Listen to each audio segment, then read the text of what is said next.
In terms of the panelists themselves, we have John Thompson, who you may have seen in the video. Sorry, I didn't mean to put you on the spot and embarrass you with the video over lunch, but I thought it was really well done. So John is Senior Vice President with the Center for Financial Services Innovation, otherwise known as CFSI.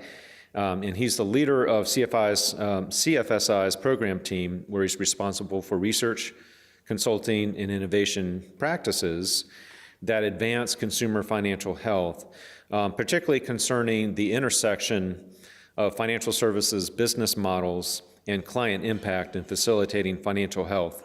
And then to John's left, I'll go in the order of our panelists on stage, is Trese Robinson.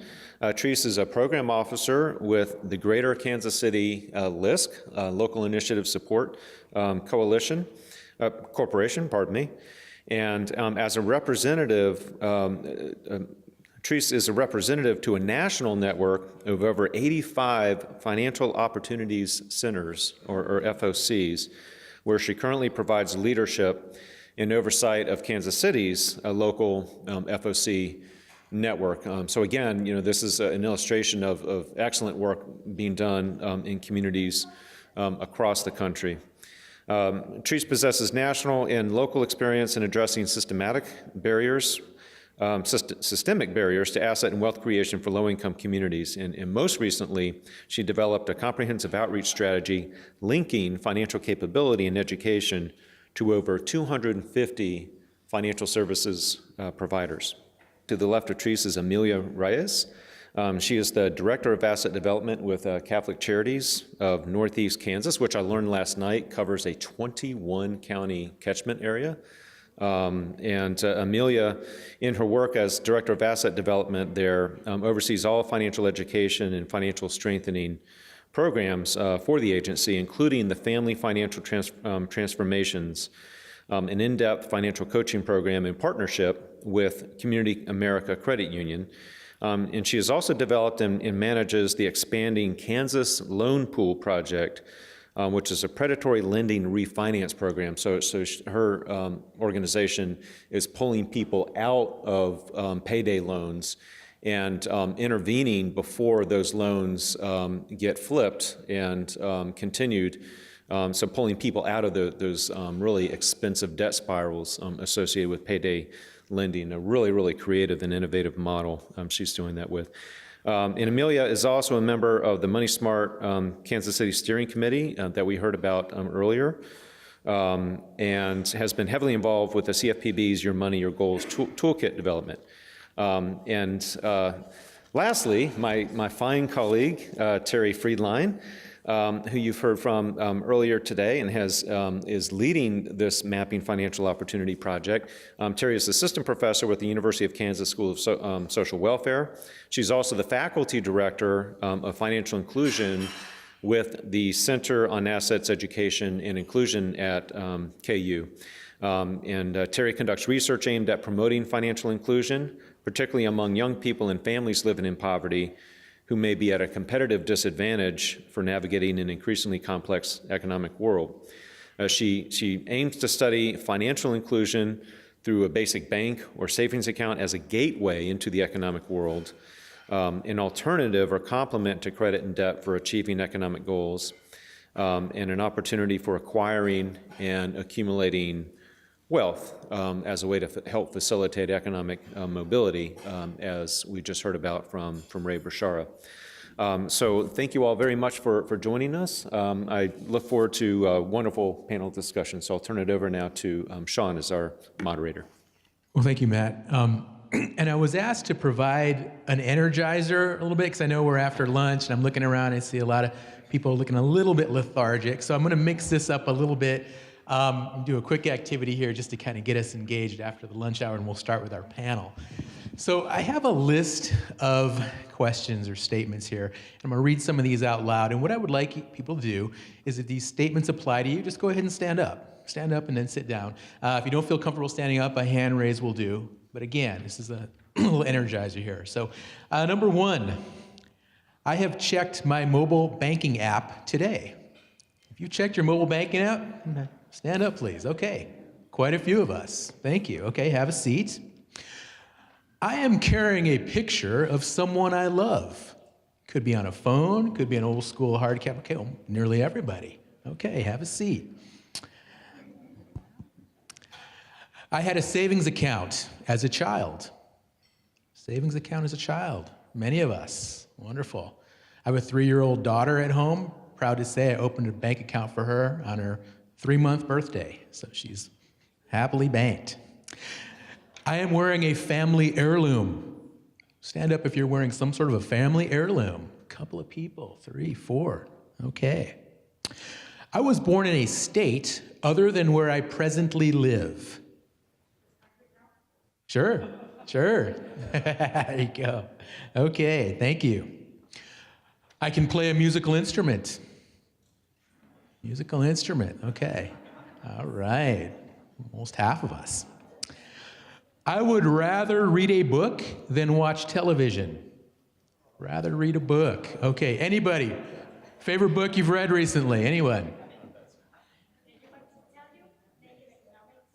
Really? Naked Economics, okay. I earned a varsity letter in high school. Got a few ex-jocks in the room, I can see. Okay. Band, okay.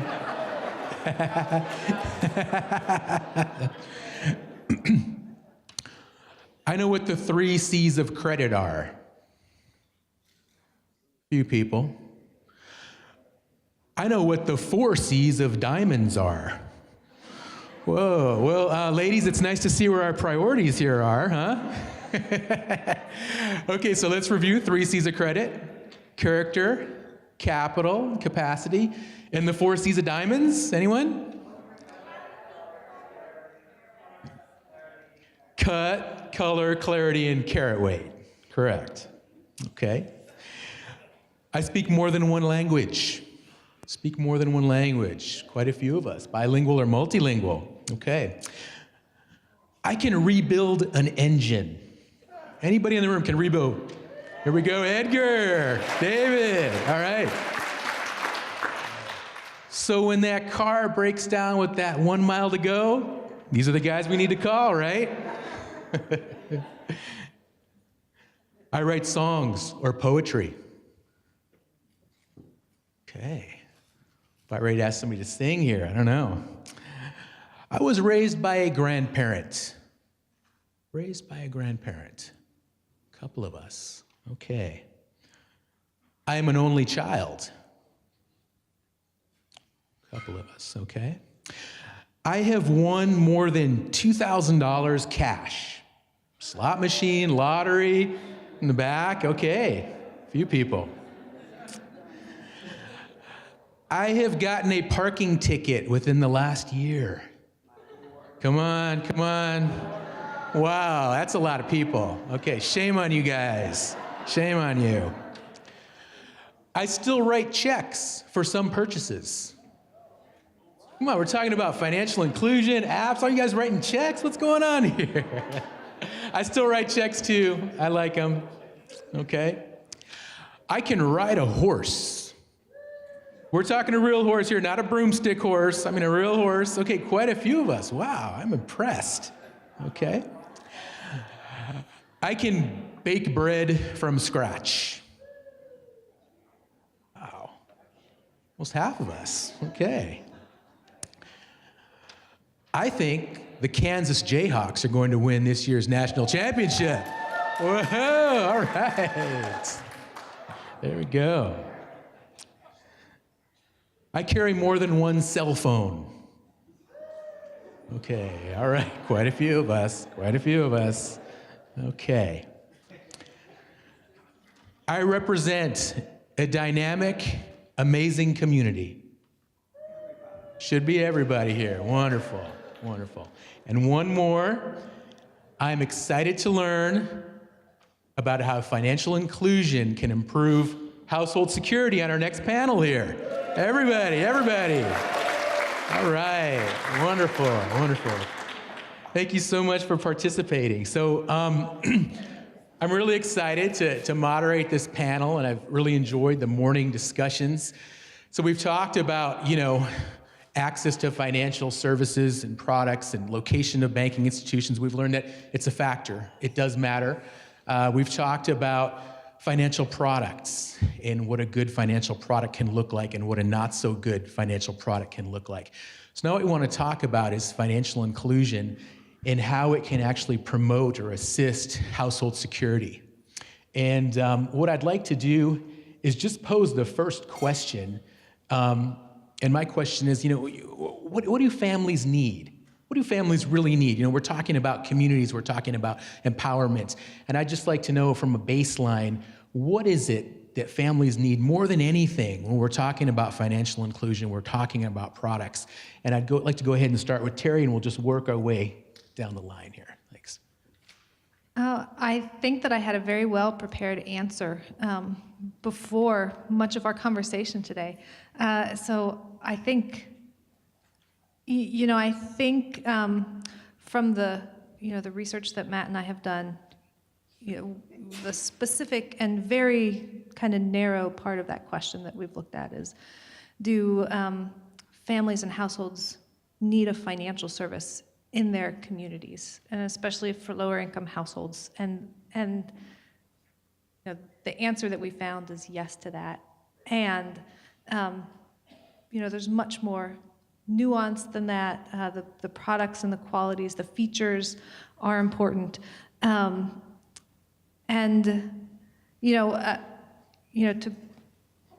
have, I think one of the assumptions that we make about financial inclusion, one of the assumptions that we've made in the research is that this is the economic system to which we want to include people. So, in the box that is our financial system, how can we fit families into that box and all the nuance that they have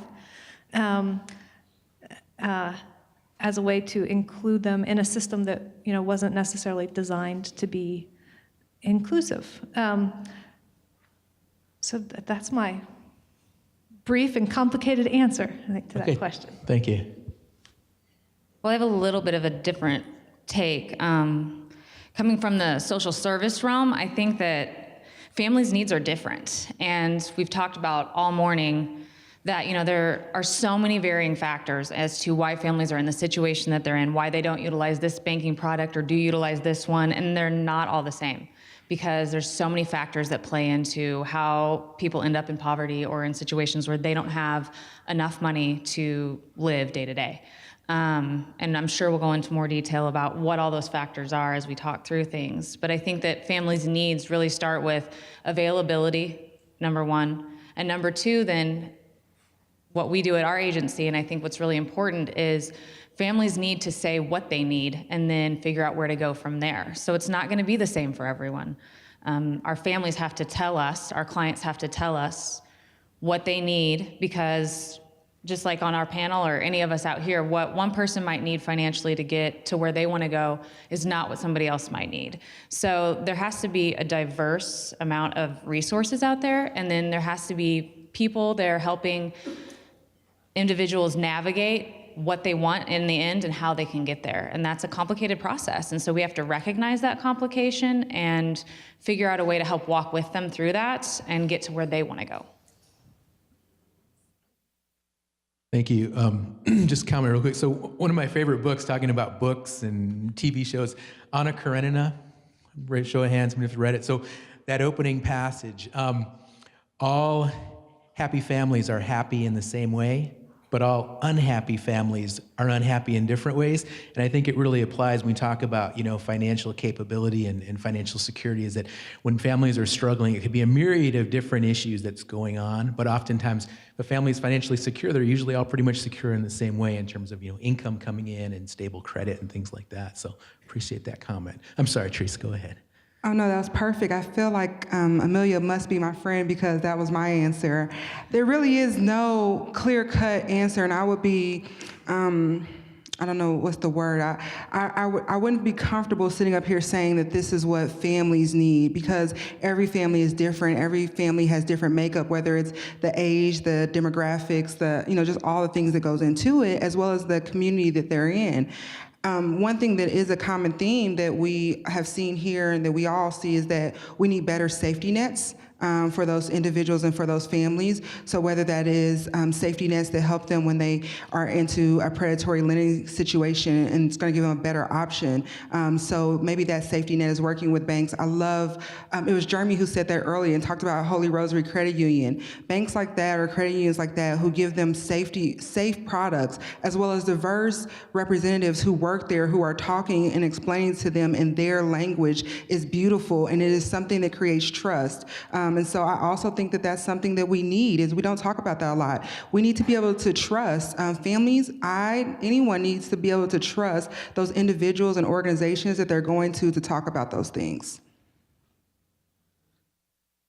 Fascinating. I'm going to pivot a little bit on what Amelia said too. I think, and maybe a bit on yours as well, what's necessary for it. I think an ability to spend, save, borrow, and plan that is connected with where you are, but also gives you a path of where you want to be, okay? Where you want to get to. How do you answer that question with diverse families? We would try to answer it with a research framework. So if you're financially healthy or able to be financially secure, it's rooted in your day-to-day system, like what I'm doing every day, how I receive money, how I spend money, and having that be connected with my ability as a household to be resilient in the face of both positives and negatives. And that interplay between my day-to-day system, like what the products I've chosen and the choices I make with those, directly affect and are connected to my ability to be successful in the face of positive and negative situations financially.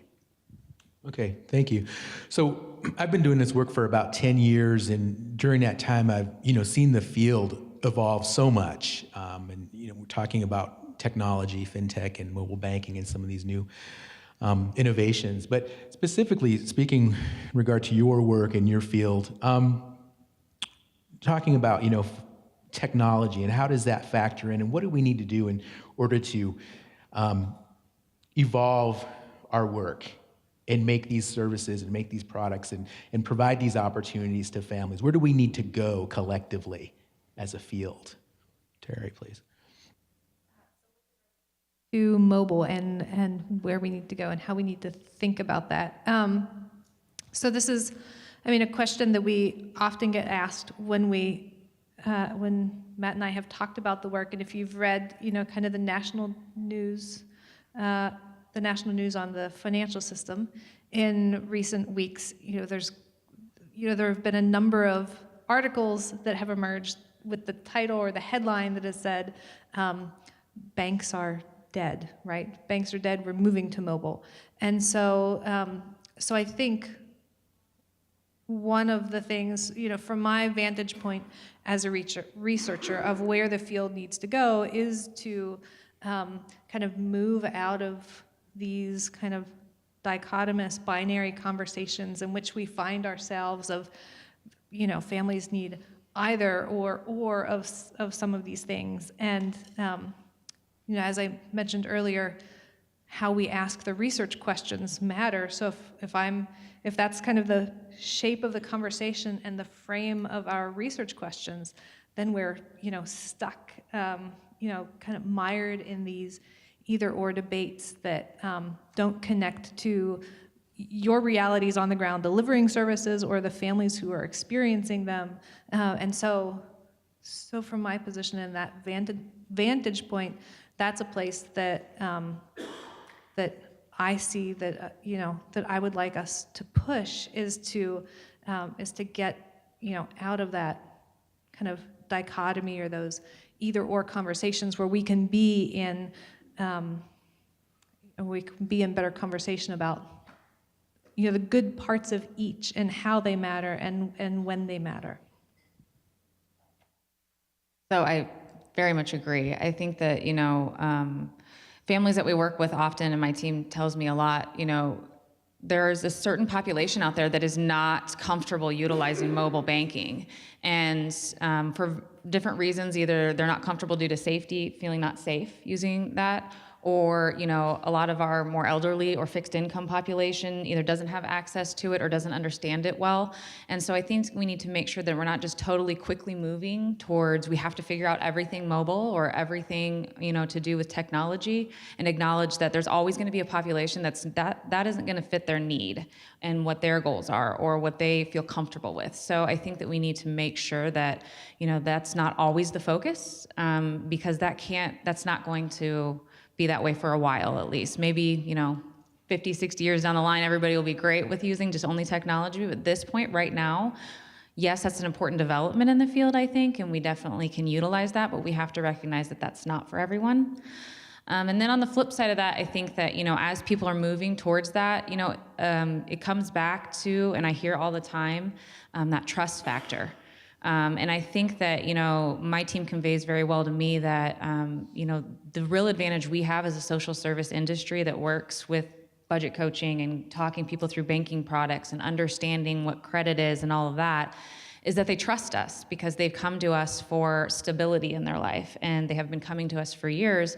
And so once they enroll in a program and really get to know one of our program specialists one-on-one, that trust building helps us introduce things like technology and banking to them in a slow way, in a way that's understandable to them, in a way that we can say, this is how it works, so that it's not so fearful. Just downloading an app isn't going to work for everyone who hasn't utilized banks for different services. I mean, they're going to feel apprehensive. And even myself, I'm a millennial, and I still, was apprehensive to use an app several years ago for different banking products because it's like, is it safe? Is that really going to work? I don't know. My husband just last year was like, I don't think you should take a picture of a check, and I was like, no, this really works, I swear. So anyway, I think, it takes a little bit of time and a little bit of encouragement and a little bit of, okay, I'm willing to do that, but I'm not willing to do this yet. And walking people through that is a very important step for individuals who haven't had a lot of exposure to, what all those products are and how they can use them well and how they can use them safely. So just to piggyback on that and then take another spin is that I do believe that it could also lead to exclusion. And so you can also exclude a full generation of people, young, old, those people, like you said, who just are not comfortable with doing that. They just won't get online. And so what that leads to is they're completely excluded for banks or educational around financial education type mobile apps or online apps that they're not willing to access. Then on the other side of thinking about that, there's also those banks who are really friendly to the low to moderate income individuals and may offer second chance programs. Their platforms are not up to scale with the bigger banks or the more predatory lending. So when you go onto their platforms, and I can even speak for myself, is that the bank that I bank with them because they do great things for more low to moderate income families. However, their online platform is very generic. I can't pay my bills online. I can't do anything, and I'm really limited. I can just see my balance. And even transferring funds for someone who's not digitally literate could be a challenge because it's all these buttons you have to click because it's very old school, and it just takes you to a web-based platform. And then for someone who might be out of minutes or data, it does not allow them to go to that next stage, or they're caught up in the midst of a little technology thing. And so we hear clients saying that they thought they paid their bill or they thought they saw this, and when they went to advance, it did not work. And so they're really in a circumstance there. So although it could be great for some, when you're working with some of these smaller credit unions and banks who don't have robust platforms, it really is a bigger challenge. Not sure I can meet your passion with that. I think, against your question, maybe three things about where our field needs to go from a technology standpoint in order to achieve some of the things that we want to achieve. From our work at CFSI, we would suggest that a consumer's control and ability to access their information from their financial institution is essential to the things that we want from a technology perspective. My data can't be stuck at my bank, it can't be stuck at my credit union, it can't be stuck anywhere. It's my data, I need access to it, and I need to be able to provide it to the platforms or institutions that I want so I can make good quality financial choices. And that's something that our industry is wrestling with. Whose information is it? Who gets to control it and when? I think that's an important one. Secondly, and it's a bit related to what you said, as an industry, if the core technology systems that sit behind many small and medium-sized financial institutions don't improve dramatically, then we are in real trouble. How many conversations I've had with product development, marketing, retail leaders at financial institutions who are stuck behind aged technology, and their back office providers are not giving them what they need, either in terms of new products, new capabilities, or the ability to build it on their own. That said, we've also had an opportunity, I think, to watch some fascinating new applications that get to some of the two earlier questions. I'm going to use two examples to try to illustrate this. Examples of taking perhaps a very traditional or generic product and applying it very specifically to a new segment that is unaddressed by the general product. So we invested at CFSI in a company called eCredit Hero that is doing automated credit report corrections. They built an entire process for this.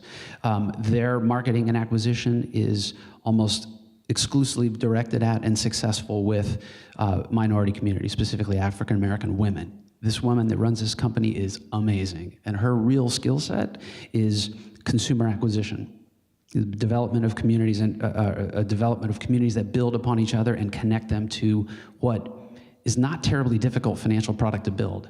But the fact that we had high quality technology behind it allowed us to really innovate on the distribution side. Another example of that is a company that we watched, a company called Wise Banyan. This is amazing. 6 people sitting in an office in Las Vegas that built an entire full stack broker-dealer automated advisor for purely based for focused on millennials. They built the whole thing themselves. Incredible what's possible here. It would take the bank I bank with about 150 years to build that platform. They did it in a year. So there's something to that. Okay. So I think a lot of this too can be addressed, through policy. And yesterday afternoon I had an opportunity to sit in on the roundtable discussion and first saw the map, and it's really startling to see these areas that are just completely underserved by mainstream banking institutions, and alternative financial institutions seem to dominate in some of those areas. And we were thinking a little bit, well, is it just as simple as just putting more banks in there, just more mainstream banks? Is it really just that simple? Or are there other issues that need to come into play? Or is it more about economic development and other factors that promote just overall, healthy economies? So I'd like to ask you folks from a policy perspective, and again, we don't necessarily have to go in order here if somebody would just like to jump in, but are there things we can look at from a policy perspective to promote, financial inclusion, some of these technological glitches that just aren't quite working in some of our communities? What can we do to promote, some democratization of financial technology and innovation with regard to improving just overall household security? Anybody want to? I might start with just a couple quick things. Sure. Reiterate what I just said. Got to make sure that the free flow of information, controlled and permissioned by the consumer, happens. That's a policy question that's open at the moment, and one that I think needs to get closed on behalf of consumers, in favor of consumers. Secondly, I think that finding high-quality technical solutions to our regulatory issues or our regulatory requirements as financial institutions becomes really important. How do we move beyond the paper-based and human-based solutions related to all of the things we need to do from a regulatory standpoint? So if consumer-facing fintech is getting interesting today, back-end facing regulation technology, reg tech, has to get a lot more interesting in the next cycle. Otherwise, institutions are stuck from an innovation standpoint.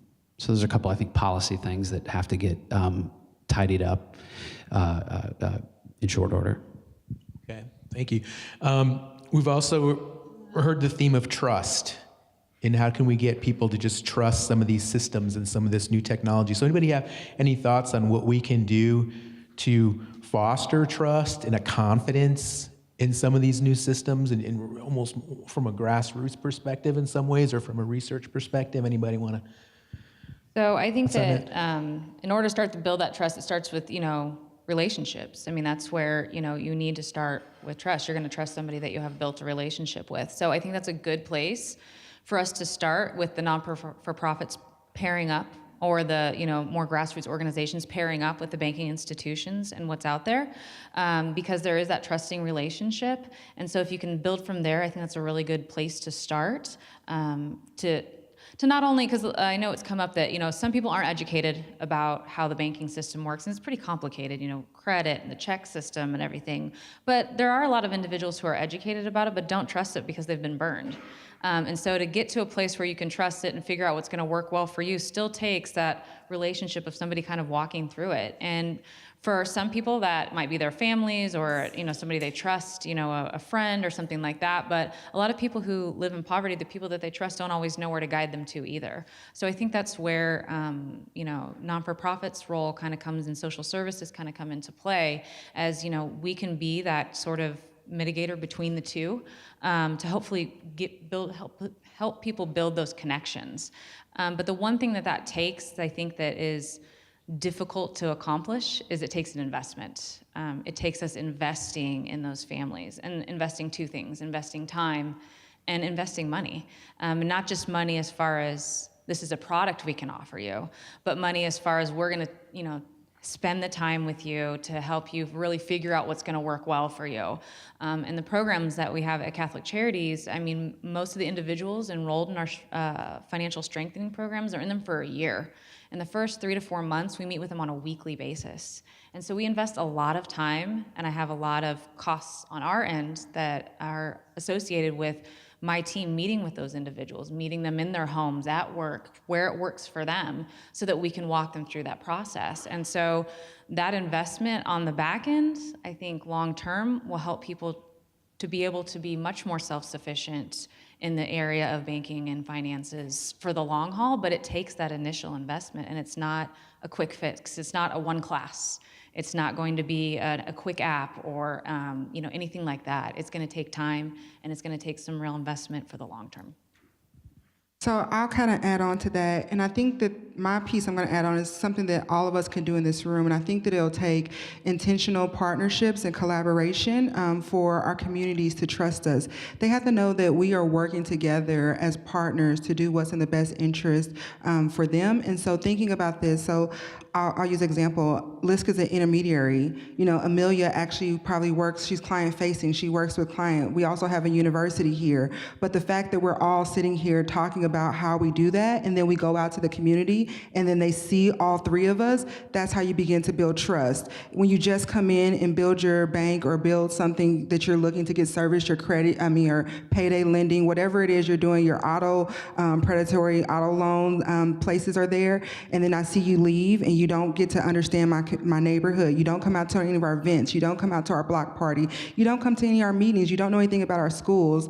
Then there's no trust there. But we really have to think about that. And one of the things Ray talked about is he talked about all of the different aspects that really apply to family wealth building and family financial inclusion. And so when you think about education, when you think about crime and safety, and when you think about all those partners, how do we come together to begin to work with the community? And sometimes that means coming after 5 o'clock. That means a 7 o'clock meeting. It may mean that as the community organizer, I have to go to the school and go to their PTA meetings to see how I can help them, or what are they struggling with, or what do they need. And so it's coming outside of our comfort zones and really moving into the zones of the community to really meet the needs of that community. And so what we need in the historic Northeast is totally different than what they need in Ivanhoe.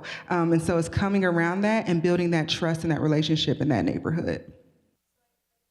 Part of this as not giving lip service to trust if it's really important. If we think that trust is really important to households' financial access and their financial health and using these services,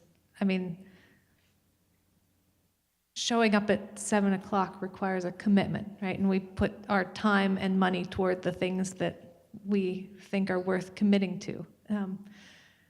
So inclusive of myself, if I'm not there at 7 o'clock, then I've just given lip service to the trust and not put action to that. So I think someone said something earlier, and I think I'm going to credit it to Andrea, but I might be wrong, that asked, where does trust get earned and lost in the system, which I thought was a good question.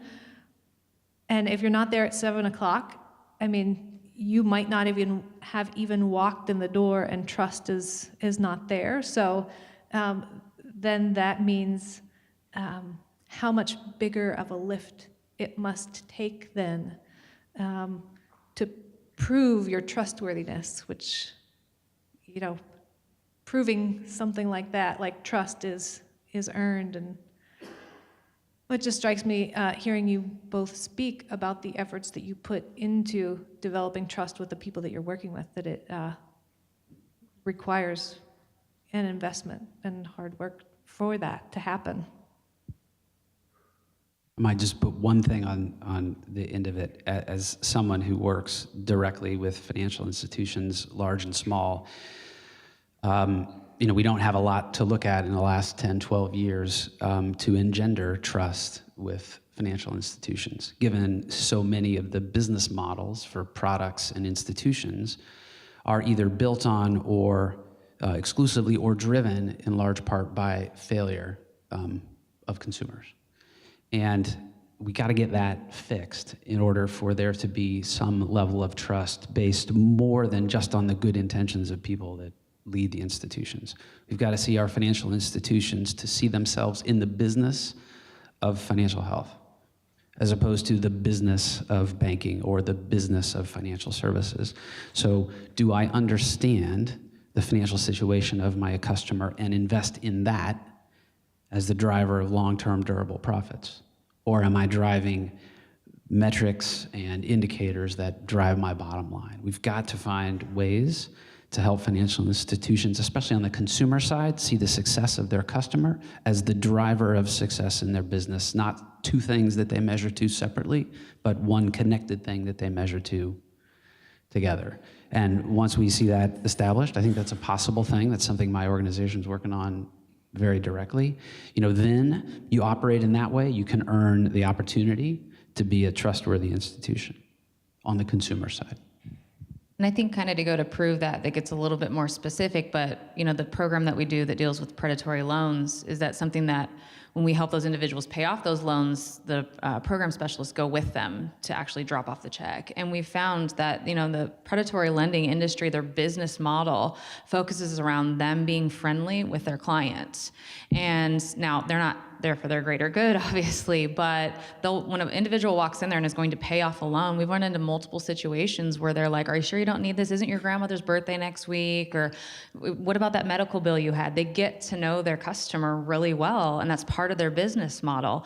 And so therefore, that might not be a good relationship, but that individual feels welcomed and they feel somewhat trusting of that person really knows them and is there for them, even though we all know in the long term it's not financially good for them. Okay.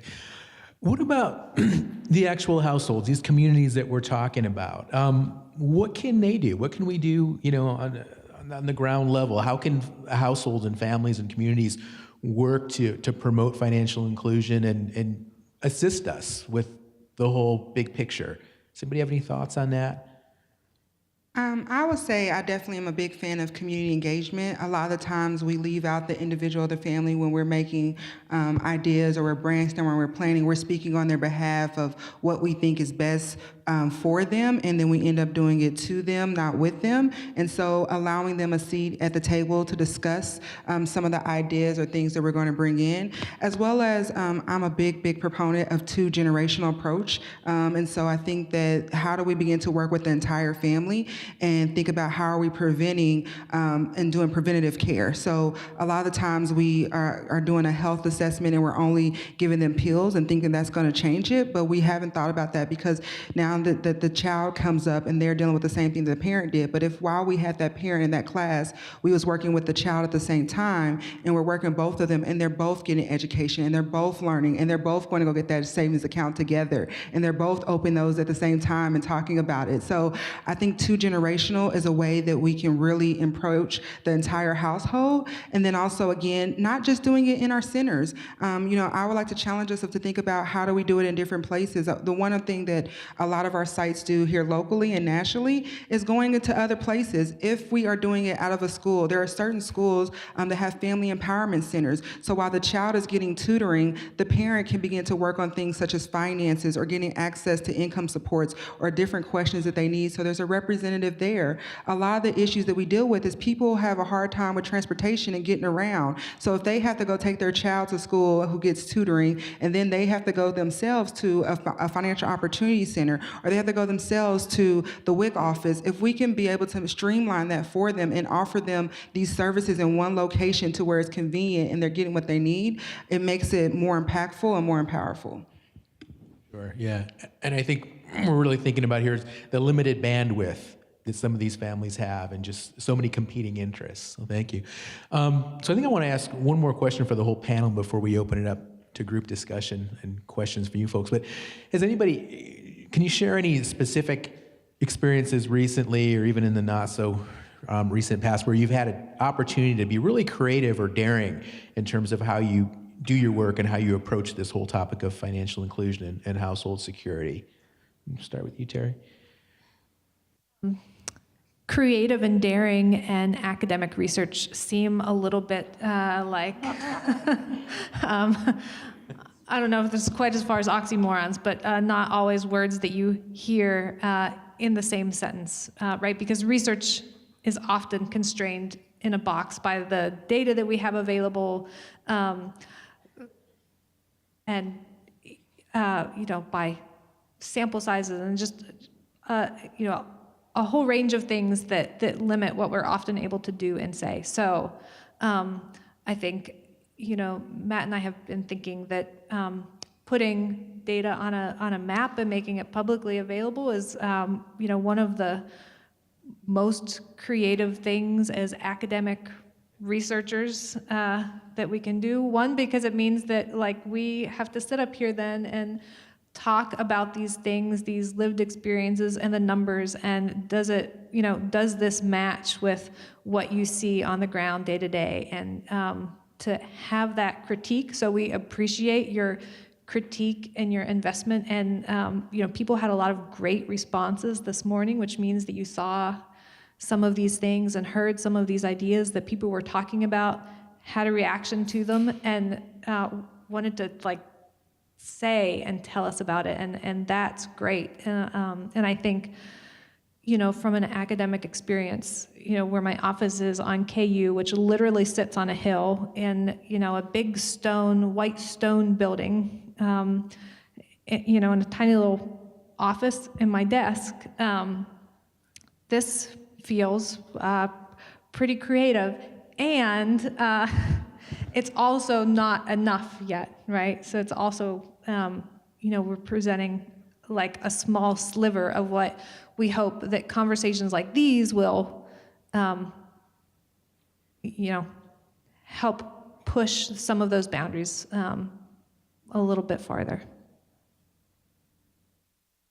So I think that for, us, we really, at Catholic Charities, have started to get more and more creative in kind of taking our perspective of our programming as learning experiences. So instead of, taking a grant and saying this is the outcomes we want to get, and if we didn't meet those, we failed, we've really kind of tried to turn our viewpoint a little bit, in that we need to learn from what's happening within our programs and what's happening with individuals, because we can sit up in an office and say, this is a great design and this is going to fix poverty, or this is going to fix this problem. But, once you start implementation, you really have to learn from that implementation. And I think that's something that, luckily, I've been put in a position and have, some backing up that, the feedback that I get from my team from the field, then I say, this is what we're seeing, and we decide, how can we adjust things a little bit? We had a piece of our programming where we had mentors, and we thought it would be great to pair people up with financial mentors out in the community. And what we found was we had a lot of single mothers coming to us, enrolling in program, engaging really well, and then the mentors that were coming in and wanting to meet with them, were, more financial gurus, and they were males who were in the business world. And it just didn't mesh real well. But we didn't figure that out until we'd gotten through a little bit of programming. And then it was like, well, duh, that's not gonna match up real well, So we brainstormed a lot with our team and with our management, and we said, you know what, how about we make like a mentor match online and have them pick their own mentors online. At least that way they have some ownership in it and feel like they get to pick who they're gonna meet with.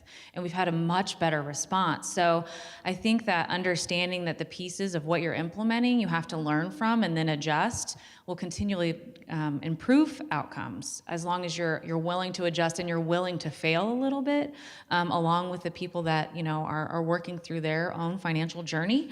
That you're not going to have a perfect solution for every family, but learning from the experience that they're having and the expertise, hopefully, that you're gaining by walking with them is more powerful than any one solution you could come up with. So creative and daring, those words sound really interesting, but I feel like they're the words that's gonna get me fired. So I always live on the edge of creative and daring, and I most of you guys in this room have either worked with me or heard me speak, so you kind of know my passion behind this. And so recently, I'll talk about a creative opportunity that we had with one of our sites, Community Services League. They're a financial opportunity center in Independence, Missouri.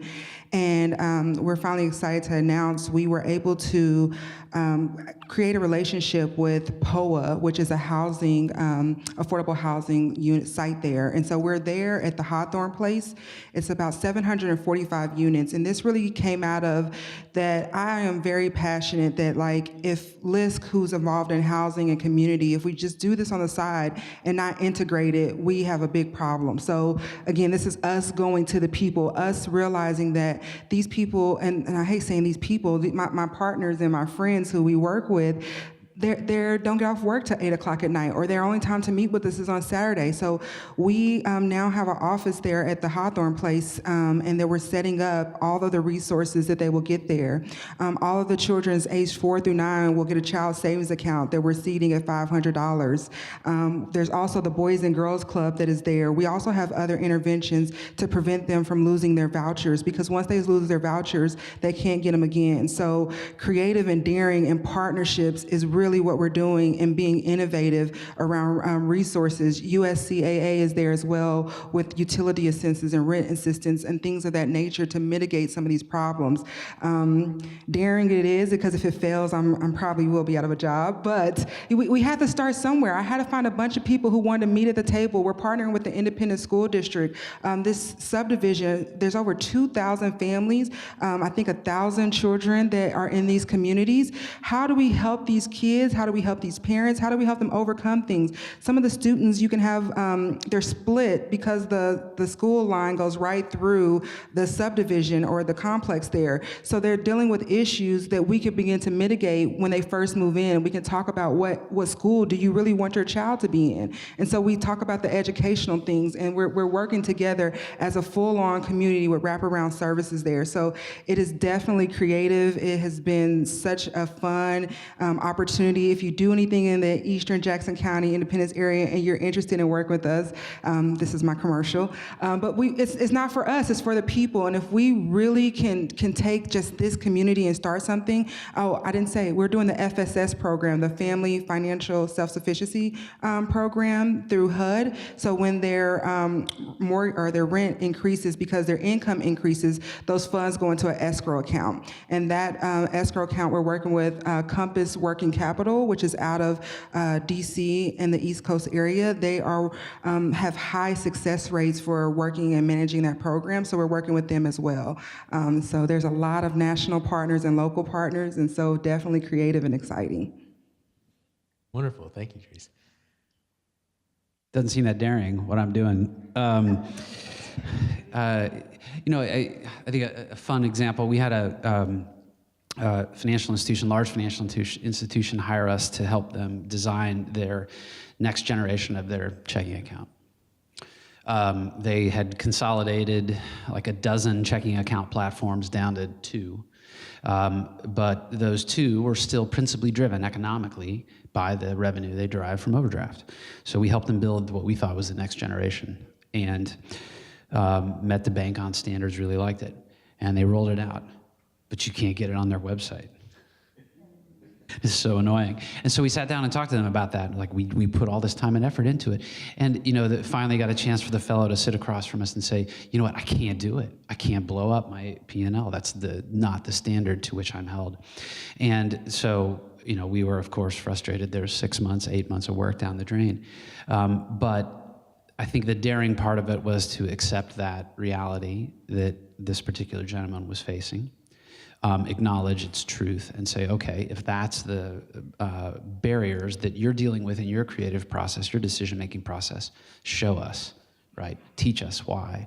And so now we're digging in on a process to help him, in his case, understand that his little P&L, checking account, part of a broader deposits P&L, part of a broader retail P&L, part of a broader bank P&L, and this tiny sliver of which he is responsible could have a broader impact across the institution. So I think something daring to try to figure out what's the right type of profit at a bank, what's the proportional profit at a bank, and realize that that is actually a material objective of this institution, is to maximize its profit. And try to work with that at the same time that we were working for positive consumer outcomes, rather than just walking away and getting pissed. Well, I really love the diversity we have on this panel and the different perspectives that we're hearing. You guys complement each other so well. Really appreciate it. So at this point, I would like to open it up. Anybody in the audience that has any questions? So my question is really primarily for Amelia. Noting that the service providers, being a fellow service provider at Goodwill, are building these relationships with financial institutions, how are you vetting which institutions that you're going to build those relationships with? Is it based on, their profit, their margin? What is it? Client access, location? We've learned about all these things. What's the process?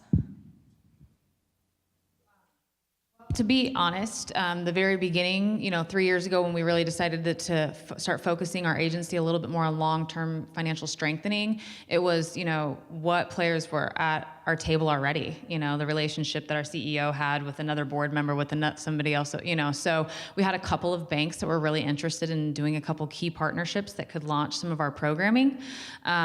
We work right now with Country Club Bank on our payday lending side, and then on our long-term financial coaching side, we work with Community America Credit Union. And so both were willing to do the initial investment. Since that time, we've had quite a few other banks that, now that we've got programming, we're seeing success. We've kind of got things rolling that are coming to us and saying they're interested in doing something. So we haven't really come up with a process of how we're going to navigate through that. I'm lucky that our agency is large enough, since we are 21 counties. We have an entire development department, and so it's not my job to decide how that works. So, anybody that comes to me and says, hey, we want to be involved, I'm like, okay, let's meet, because I think that there's a lot of room out there for in my opinion, all the banks in the community to get involved in some manner. So I think it's kind of still going to be learning from what we know now, and then figuring out how to build almost a conglomerate of how we can continue to work on these issues in the community. So, I think that you get out there and talk to as many people as you can and start working through those ideas, and those natural relationships form with the entities that are really interested in getting in there and moving forward. So I appreciate that you brought up the profit motive as being a potential barrier for banks to be able to make decisions that might be a little bit more friendly to consumers, right? And I understand what you're saying about, accepting that that's his reality and trying to work with that.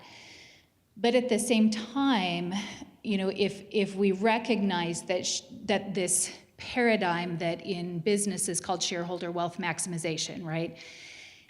Which is a paradigm that says that the motive of business is to maximize the wealth of shareholders. If we recognize that that is the paradigm from which they're working, but that is also the barrier and the problem, right? How do we start to change that conversation within business And, I'm asking this partly based on my frustration with the legal community and the business community affording personhood status to businesses, right? And saying, okay, businesses are people, right? And so we're going to allow them these freedoms and, religious freedom and things like that to act in certain ways. But if businesses are people, when are we going to start asking them to engage in moral decision-making? That's an awesome question. It's interesting. I wouldn't be presumed to have a large enough worldview to answer that question at a societal level, but maybe try to speak to it with the circumstances, at least, that we were faced with in this situation. Because we were really pushing on this particular institution and this mid-level leader at this institution about doing the right thing, about focusing on the customer, about focusing on outcomes. And we got, frankly, with this particular fellow, to the limit of his decision-making ability. And even though I thought he was a particularly enlightened guy, there was no way for him to actually make that choice.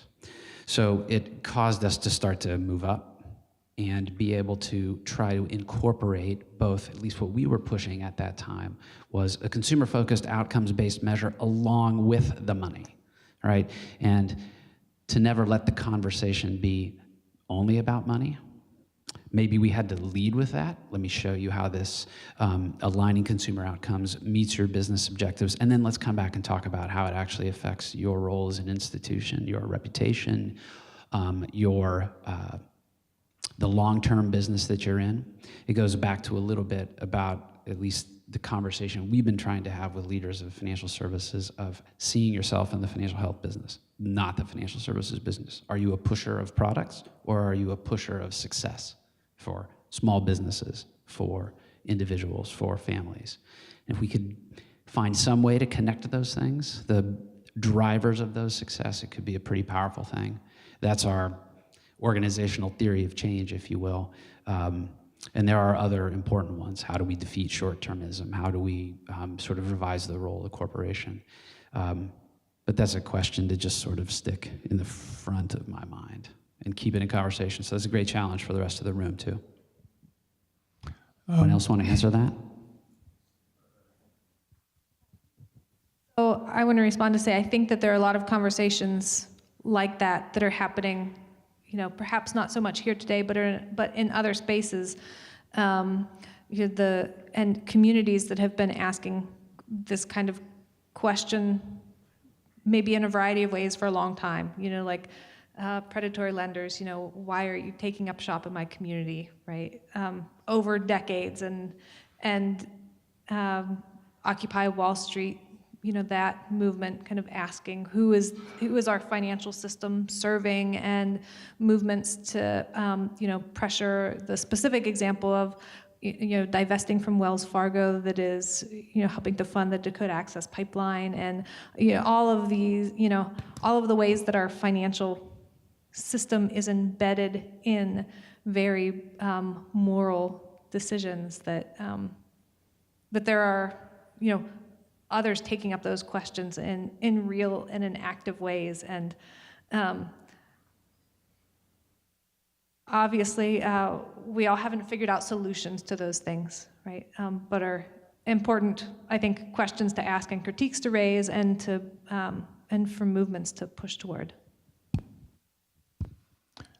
I wonder if we were to come back a year or two from now, if we mightn't even be thinking a little farther. Several people have mentioned the fact that the disparity in assets and well-being financially indicates a market failure. I grew up in a city of about 35,000 people in a fairly conventional neighborhood about 60 miles from Detroit. My neighborhood had a market. It wasn't a market. And I think that we have a lot of people who maybe didn't live in that time, but who have lived during this period where the relentless pressure to say that return on investment, and now you hear it in city government and state government and not-for-profits, But the truth is that resilience, the thing that causes us to be able to rebound, and now that the cliff edges are steeper and deeper, is about relationships. Everybody has said that. And relationships cannot be rendered in return on dollar investment. The return on time spent, the return on making partnerships and alliances. And so I would suggest that I'm coming away from today thinking, I don't want to talk about the financial system anymore. It's broke, it's failed. What we need are neighborhooding and householding seen as the principal reason for all these supports to make a culture of health, as we talk about it in the community health improvement plan world. I think that the systems, the way we've denominated them, altogether are broke, and we ought to really be looking at a different characterization that's more ecosystemic and not linear mechanical. So I'm definitely interested in that, but I appreciate the stimulation today to just really challenge that question, because I think the term financial system, that the idea that corporations are individuals, are all of a piece with the notion that the only measure of success is a return on dollar investment. So that's an interesting comment, and I mean, yeah, I mean, is it possible? We're talking about deep systemic change, and one of the things we saw during, the Great Recession and the bailout was just, too big to fail, and how interconnected our whole economic system is. So, I mean, really, what are our options in terms of, addressing this from almost a, ground up, starting over? I mean, is it realistic to even entertain that discussion? Teresa, you have thoughts on it? I'll speak to that. I think absolutely so, and I, kudos to that. That was the best comment that I could have, asked for, is that I believe that we as individuals have so much power to do things. I'm a counseling major. I'm a big have leaned towards the theory of solution-focused therapy, and in solution-focused therapy is really based off of what are the solutions, what can we do, not focusing just on the past, not focusing on the problem, but like, what can we do? And I think that that's the biggest thing. And being in Houston recently for a great schools visit and hearing about what they've done there in education and relating that to community, it really was interesting to see that there was whole charter schools and models built just from 3 willing people. And then you have a teacher or a professor or a community member who came together and they relentlessly met to figure out what could they do, and it evolved and it grew to something bigger. And so I think that we have to leave here not just with information, but with new partnerships and with new connections of those people who are passionate and determined to do something. And so as we think about what can we do in our communities or our organization to bring that about, that will be the most important thing. And so I hate just meeting for the sake of meeting. I think that it's really about being intentional and coming up with a plan. And if it fails, evaluate and try again. Let's not give up. Let's not say that we tried working with this financial institution and they wouldn't help us, or this person. There's got to be someone at a bank who's willing to help. I worked at a bank for 10 years, and that's why I'm here, is because I was that person who was willing to help and realized I could be more effective on the outside than on the inside. But let me tell you, there's someone still there on the inside who's just as passionate as me, and we've got to find that person, and we've got to bring forth products and programs to change our communities. Thank you. So I'll just apologize. I may sound like a broken record on credit unions, but that's what I'm paid to do. And so, I feel it's important to kind of remember when we try to think of envisioning different models, credit unions are cooperatives. They are not profit motivated. There are no external investors in credit unions. So all money that is made at the credit union is reinvested in the credit union in some way, either in dividends to the members or in better services. And, the cooperative model is, one member, one vote. So, every member is a shareholder of the credit union, and every member has equal weigh in on the board elections and how the credit union is run. And so it is a different model. It is not without its own flaws, but I think, when we're trying to think of how do we do this differently, I think, find your local credit union, They need your business. Part of how credit unions run is that, they need also middle income folks to bring their business that way. If you're looking for a loan, a credit union is most likely going to be able to offer you a more affordable rate. And they need that business. So just to kind of encourage all of us to think about some models that do exist that can be beneficial to you, and maybe by being a part of that institution, you're also helping those that are lower income that are part of that institution as well. So, don't forget about some of the models that we have to exist. Not to say that there isn't more innovation to be done, but this is something that has worked and has been around for a long time.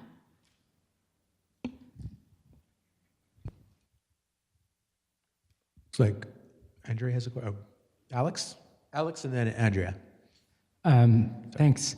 So in thinking about financial services providers, it seems unlikely that they're going to act in a way that does not seek to maximize profit, and that they're going to offer products and services that are not profitable. And to Suzanne's point about encouraging providers to act morally and in a way that serves the public interest, we have regulators for that. And I think in a lot of the discussion today, we've let the regulators off the hook a bit. I think they've often taken kind of a NIMBY attitude, not in my backyard. If it happens inside the banking system, I have to think about it. If I can push it outside the banking system and push people to send remittances using MoneyGram and Western Union instead of in my bank, or if I can push people to go to a rent-to-own store or a payday lender instead of letting my bank lend people $300 or $400, or send them to the check casher if they need the money quickly, and that bank regulators have a lot of responsibility for what's happened outside the banking system by pushing activities outside and essentially washing their hands of it.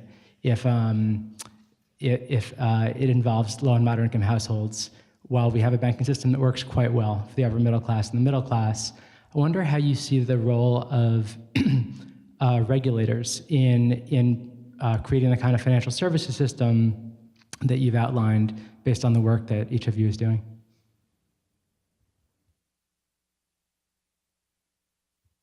So I'll just say, so from the research standpoint, the findings that Matt and I have done, so we've looked at, in addition to visualizing where things are located, connecting those locations to households and seeing how the relationship, if there's a relationship, and what it looks like between financial services that are governed by state and federal regulations and how that relates to financial health. So the communities where Matt showed you earlier, the high concentration of alternative financial services, payday lenders, check cashers relative to banks, something that regulators could be a little more aggressive in regulating, I suppose.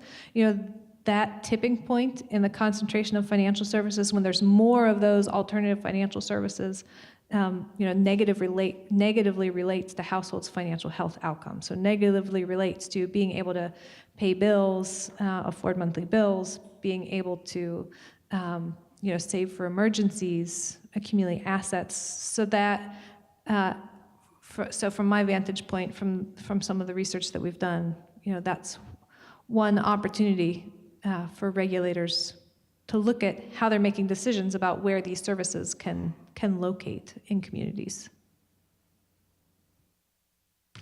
So from my vantage point, I think that regulators, in my experience in getting funding, and then also in the availability of resources for the communities that we're serving, they a lot of times act like a barricade. To be quite frank, I was even going to pose the question to you later.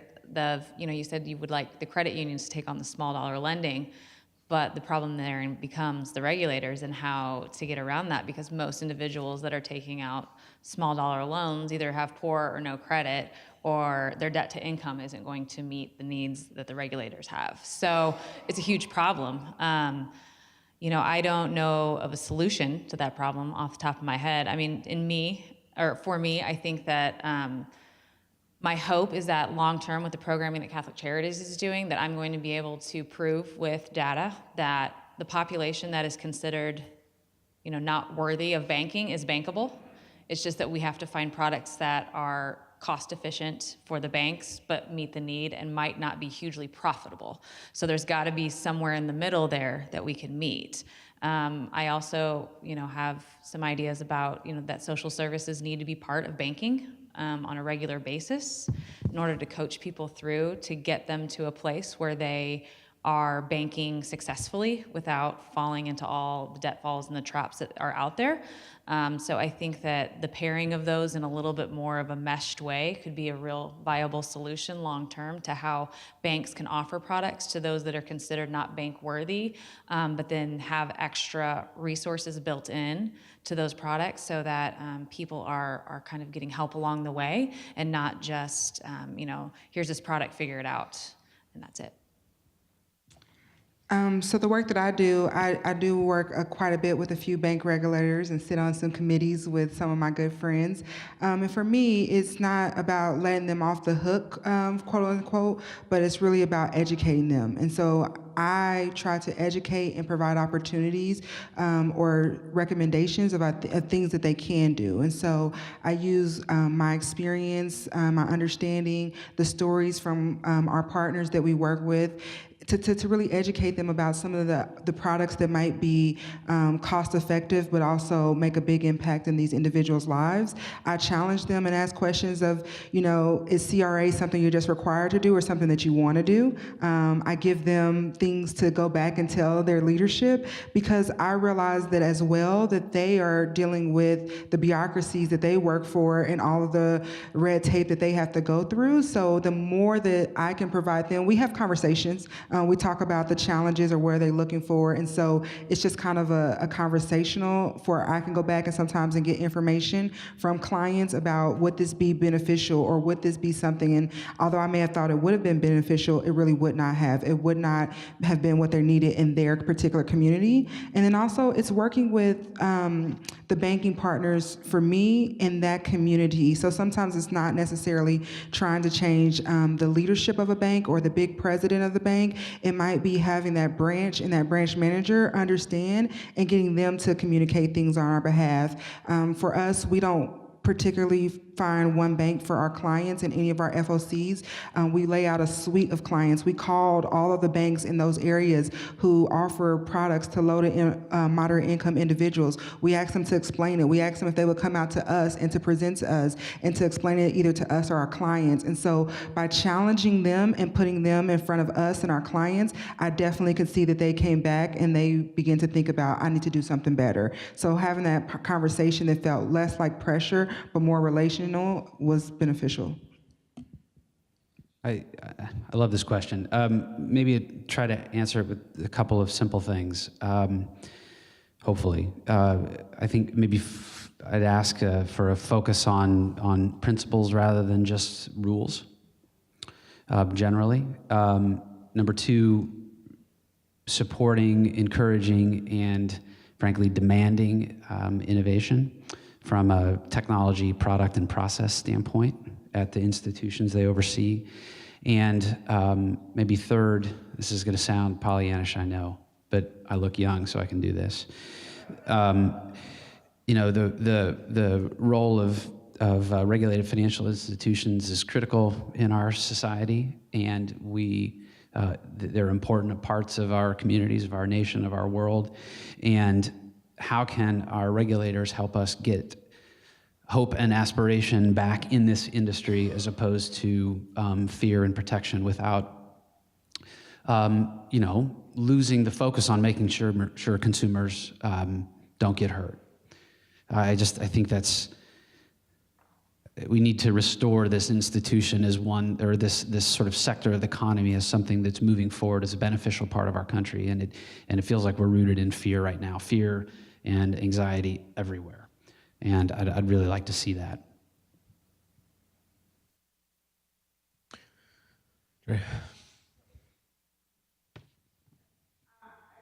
Slightly, I'm going in a different direction. So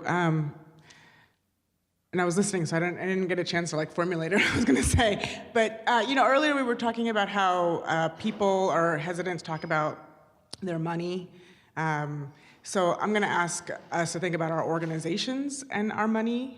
And I want to say, Amelia and Trese, I feel like you guys, the work that you're doing sounds amazing, and also really labor intensive. So I feel like in the nonprofit sector, we're often scraping by and trying to fundraise as much as we can, and not ever having enough, not ever being able to get enough money to do what we need to do and to get to scale, right? And to have the impacts and to pay people well, because I think we forget that a lot of employees in the nonprofit sector are low income and are struggling. So I guess my question to the panel is, where can we get more money, and how do we get these massive institutions to cough up more money, like not change their focus, right? Because I feel like, especially foundations, they tend to do this thing where like every few years they go through a strategic planning process, and now it's this, and now it's that, and all of this kind of stuff. But like, how do we actually grow the resources that are available so that we all can do more of the amazing work that we're doing? So when somebody knows where all the money is, they can let me know, because I'd love to know that. So I think from a non-for-profit perspective, I think, there's several points you can make here. The first is that you have to have diversified funding, right? You can't just come from one source or one grant alone. We started off with one grant that we got through Community America Credit Union, who's been a great supporter. However, their foundation, might change their focus in the future or might go a different direction. So as we've found success with programming, we have continued to seek out grants and various other banking institutions that are willing to support our programming so that our funding is diversified. So if one fund disappears, the other one's there. So I think that's really important in non-for-profit, no matter what your interest is, because funding can always change with focus federally, wherever it come from. I think the other thing is that I've found in this kind of social work niche that CRA comes up a lot, which is great. But it seems like a lot of times, there's different amounts of how far people are really invested in, depending on how big the institution is. So there's a lot of, we can volunteer. There's a lot of, we could offer this much funding or that much funding.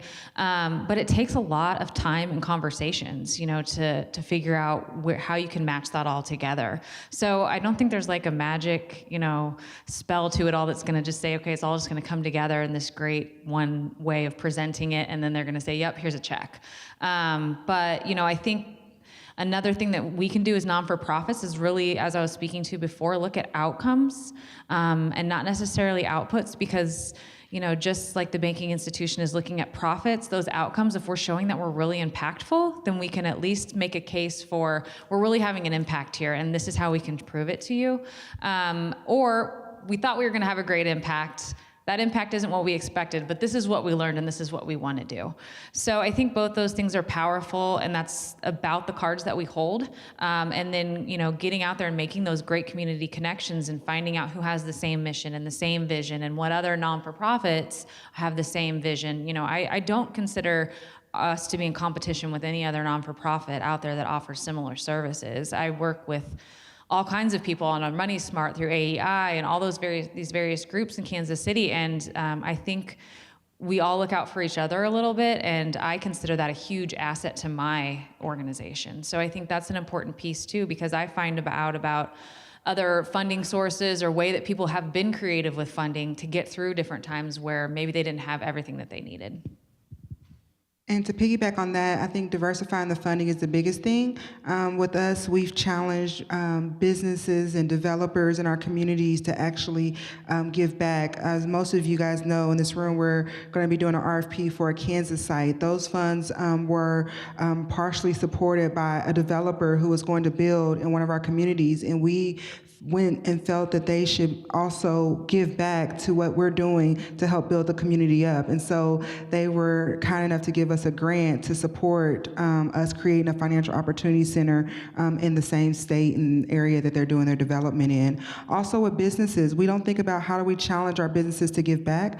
Nationally, a lot of our sites in Kansas City, unfortunately, we do not run a Bridges to Career Opportunity program, but this program works with businesses and community colleges, and they each invest in the work as well. And there's cost sharing, and there's obviously grants as well that come in from those. With the opportunity we were able to do in Community Services League, we challenged the housing property POA to give to us financially to be able to do that there and fund some of those staff members. We challenged other partners from the city or different individuals to see what could they bring to the table, whether it's in kind or financial. Another thing that this site uses, and a lot of our sites use, is volunteer staff members. And so I say that because they're not just one-off volunteers. They're staff members who dedicate, they have a schedule that they show up. And so maybe they work Monday, Wednesdays, and Fridays from 10 to 2, but they have a client base. So that gives us another opportunity to bring on staff without bringing on additional salary staff and having a cost around that. So thinking outside the box of what can we do has really allowed us. But at the end of the day, it's still a lot of work. I could use 3 more people working with me doing just this. And so it's always going to be a lot of work in doing it, but we have to be creative about how do we bring in partners and how do we cost share and how do we work together and collaborate. And so as I think about it, I partner with a lot of people, United Way, the FDIC, the Federal Reserve. How do we come together and do this collectively so we're not spending down and depleting all of our funds individually? I'm still relatively new personally to the nonprofit sector, but a couple of things that I think we've learned in this area recently. It depends on the nature of the program that you're offering. But to try to move past thinking of it as how do I get this institution to cough up the money? At some level it's that too, but many of institutions, especially mid-sized and larger ones, are starting to think about their role in society and what's my corporate social responsibility or what is my ESG program. And many of them, we found, are starting to reinvent themselves and think about their role in this work, similarly like to what you were talking about on the foundation side. Every few years, they'll change their strategy. Well, that's happening inside some of the financial institutions and businesses. And so we've been doing a lot of listening lately. Like, what is it you're trying to achieve with your corporate giving program? What are your objectives? How do those things align with what we're doing? And that's been a really interesting challenge because a big part of me doesn't really want to listen. I want to get right to what I want to tell them to do. But that's been pretty effective because they're really starting to rethink that for themselves too. This is one where I wish David was sitting in this chair and tell us what he's learned. And that's been an interesting road to at least what I think will ultimately be successful. We're never going to align our mission with the financial institution's mission fully, but can we find something where it feels more than just giving money, but rather making investment for the benefit of my institution too? Part of that question is also asking, heaven forbid if that service goes away, then the people who benefited from it no longer will, right? If you happen to be lucky enough to live in that area where this service is offered, then that's great and you can use it and benefit from it. But if you're out of that, 21 county catchment area, if you're out of the LISC service area, is there something else there that provides those services and supplements that for you? And if there's not, then it appears, we're comfortable with, having that variation, nationally. We somehow our system is comfortable with that, right? If it's not embedded already, into the buildings, into the infrastructure of, banks and credit unions, then it just is not available to you.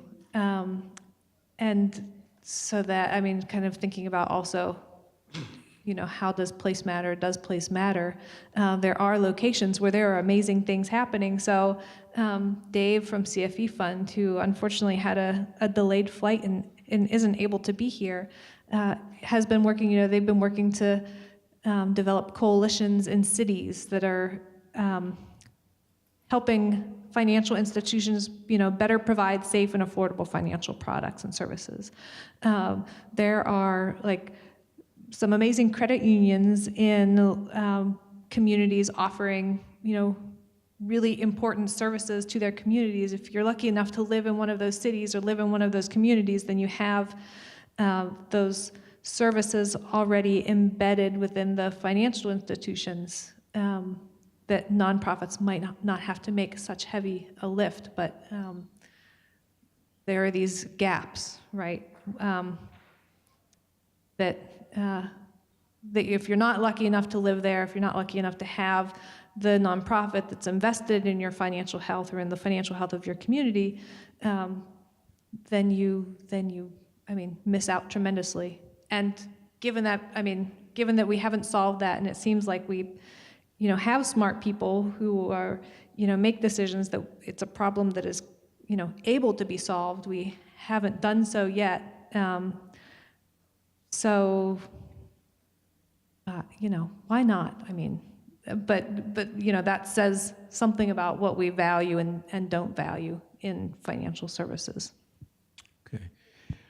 I'm going to go ahead and wrap it up, folks. It's 2:30. So wonderful discussion, broad range of topics. I think really a comprehensive overview and just some really great information. I feel enlightened. I feel empowered. Great job, all of you. I'd like to thank Terri Friedline, Amelia Reyes, Trese Robinson, and John Thompson. Thank you. And go Kansas Jayhawks.